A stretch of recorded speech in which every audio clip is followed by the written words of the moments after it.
কিন্তু অনেক দিন থেকে আমি কিন্তু মাঠে কাজ করি নাই, কিন্তু এই বছর আমার মেয়েটার জন্য আমি মাঠে কাজ করছি, যে হচ্ছে আমার মেয়েটাকে যেন ওর আব্বা যাইতে দেয় না, আমি যেন লুকে লুকে টাকা পয়সা ওকে দিই। ঝড় বৃষ্টি কিংবা রোদ এভাবেই সাইকেল চালিয়ে ছুটে চলেন এই নারী ফুটবলার। গ্রামের মানুষ বলে মেয়ে হয়ে হাফ প্যান্ট পরবে।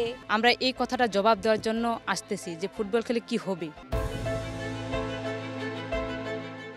মুষলধারে বৃষ্টি, গ্রামীণ মেঠোপথ ধরে খেলাযোগ টিম ছুটছে পঞ্চগড় জেলার গরিনাবাড়ি ইউনিয়নের দিকে, লড়াকু এক ফুটবলারের বাড়িতে।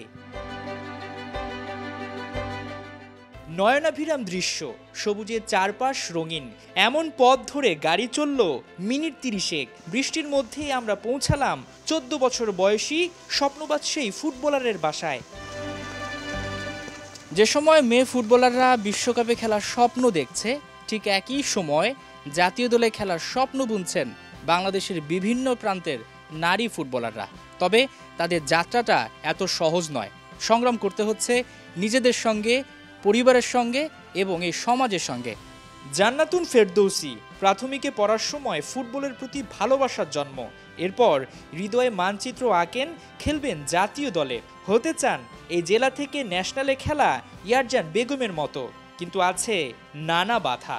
আমি আগে স্কুল পথে খেলতাম, স্কুল পথে খেলে আমার খুব ভালো লাগতো খেলা। আমি ইয়ারজানাপুর মতো ফুটবলার হতে চাই, কারণ ইয়ারজানাপুর যেই থেকে উঠছে ক্লাব থেকে, আমিও ওই ক্লাবে ঢুকছি। বলে এত কষ্ট করে লাভ কি? আমি বলি যে আমার কষ্টের ফল আমি নিজে একদিন পাবোই। 5 মেয়ের 3 জনেরই বিয়ে হয়ে গেছে। জান্নাতুনের ফুটবল খেলা নিয়ে লোকের কটু কথা নিয়মিত হজম করেন মা মোসাম্মদ হাসিনা বেগম, কিন্তু তাতে কিচ্ছু যায় আসে না তার। মেয়ের স্বপ্ন পূরণে লুকিয়ে কাজ করেন অন্যের জমিতে। মানুষ যতই কিছু বলুক না কেন, আমি যদি আমার মেয়েকে আমি গড়ে তুলতে পারি, হচ্ছে ফুটবলার খেলা থেকে ইয়ারজানের মতো হতে পারে, তাহলে আমার মেয়ের গর্ব হবে যে আমি ফুটবলে খেলি। ওর বাবা তো জন্মজুরি দেয়, আবার আমি কিন্তু অনেক দিন থেকে আমি কিন্তু মাঠে কাজ করি নাই, কিন্তু এই বছর আমার মেয়েটার জন্য আমি মাঠে কাজ করছি, যে হচ্ছে আমার মেয়েটাকে যেন ওর আব্বা যাইতে দেয় না, আমি যেন লুকে লুকে টাকা পয়সা ওকে দিই, ওই খাবে, বাজারে খাবে, বা আমি নিজে জুতা কিনে দিই। যে চোখের স্বপ্ন দেখছেন বহুদূর, তা দেখার আগেই নিভে যেতে পারে। চোখের উপরে টিউমার, দারিদ্রতায় করাতে পারছেন না অপারেশন, তবে কি শুরু হবার আগেই থেমে যাবে এই স্বপ্নবাজের যাত্রা? হ্যাঁ, অপারেশন হলে আর কি ভালো হবে। কোন সময় আর কি চোখটা এমনি ঝাপসা ঝাপসা লাগে। ঝাপসা চোখের সমস্যা নিয়েই এই কিশোরীর পথ চলা। ঝড় বৃষ্টি কিংবা রোদ এভাবেই সাইকেল চালিয়ে ছুটে চলেন এই নারী ফুটবলার। স্কুলের সবকটি ক্লাস করতে পারেন না, টিফিন শেষে বাড়ি ফিরেই বুট জার্সি নিয়ে বেরিয়ে পড়েন। ঘণ্টাখানেক পথ পাড়ি দিয়ে পৌঁছান পঞ্চগড় জেলা স্টেডিয়ামে। জান্নাতুনের মতো একই সুতোয় গাথা সঞ্জিতা আক্তার তিশা, সমিতা রানী রায়রা। দারিদ্র্যের কাছে হার নয় ওদের, স্বপ্ন আকাশ ছোঁয়া। গ্রামের মানুষ বলে মেয়ে হয়ে হাফ প্যান্ট পরবে, খেলবে, ছেলেদের মতো কেন খেলে বেড়াবে, তাদের বয়স হবে, বিয়ে হবে, সংসার করবে, এটাই আর কি। কিন্তু আমাদের লক্ষ্য আমরা ভালো জায়গায় খেলবো, এটাকে টার্গেট করি আমরা মাঠে আসছি।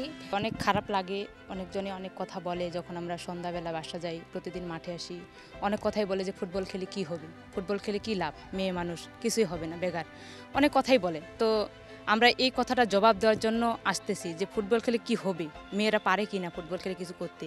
আমরা এই জবাব দেওয়ার জন্যই মানুষের সাথে ফাইট নিচ্ছি, যে দেখি করতে পারি কিনা, ফুটবলে কিছু আছে কিনা, লাভ করতে পারবো কিনা। আর ওদের এই সংগ্রামে যিনি গুরুদায়িত্ব পালন করছেন, ইয়ারজান যার হাতে উঠে এসেছে, সেই আবু তারেক টুকু জানালেন গ্রামীণ পর্যায়ে কাজ করা কতটা কঠিন। খারাপ কথা শুনতে হয় যে মেয়েদেরকে নিয়ে যাচ্ছে শহরে প্র্যাকটিস করাচ্ছে, মানে বিভিন্ন জন বিভিন্ন কথা বলে। তারপরে কিন্তু এগুলো আসলে আমি ওভাবে, যদিও খারাপ লাগে, মানুষ তো বলবেই, তারপরে মেয়েদেরকে বুঝাই, তাদের ফ্যামিলিকে বুঝাই, আপনারা আমাদের উপর ভরসা রাখেন, ইনশাল্লাহ আপনার মেয়ে একদিন অবশ্যই ভালো খেলে সে বাংলাদেশের নেতৃত্ব দিবে, বাংলাদেশ জাতীয় টিমে।